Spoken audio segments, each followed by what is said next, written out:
रामपुर की सनतों को बढ़ावा देने के लिए रामपुर में जारी हुनर हाट में आज कारीगरी रामपुर का प्रोग्राम यहाँ रखा गया है और ये फैशन शो के ज़रिए आप मेरे पीछे देख सकते हैं। यहाँ कारीगरी रामपुर के ज़रिए इस फैशन शो में रामपुर की कारीगरी का मुजाहरा करने की कोशिश की जा रही है।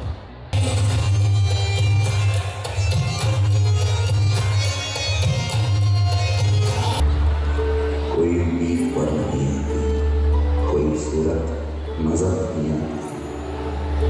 मौत का एक दिन मुय्यन है, नींद की मुराद नहीं आती।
ईटीवी भारत के लिए कैमरामैन उस्मान अली के साथ रामपुर से अब्दुल कलाम।